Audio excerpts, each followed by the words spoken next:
All right, welcome to Math is Easy Step by Step. We're going to take a little break from the geometry portion and get into a little bit of number theory and a couple of other different questions. I promise you, I'm going to go back to do some more geometry problems, but right now we'll take a quick break. And so, which number is equivalent to 5 thousandths? A, 0.05. B, 0.5. C, 5 comma 000, or D, 0.005.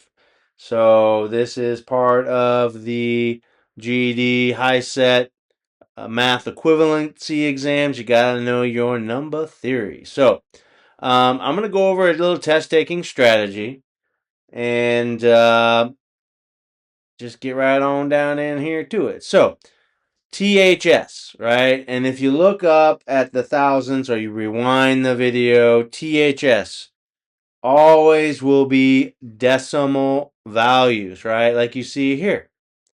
And I'll try to show you the question again before I end this first video.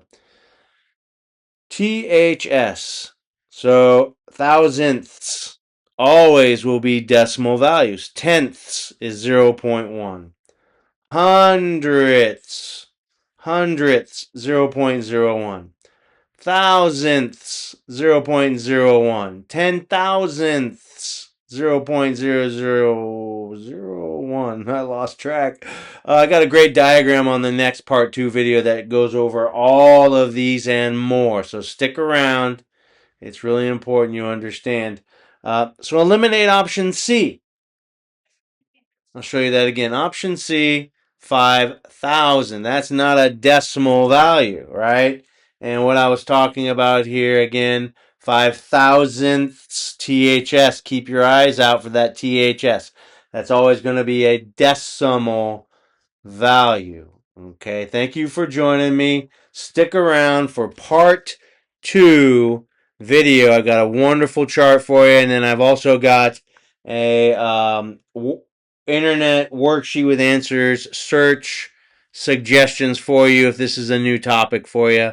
Remember, math is easy. Just take it step by step. Thank you for joining me. Please like, follow, and share these videos. Help me to help others, and also subscribe.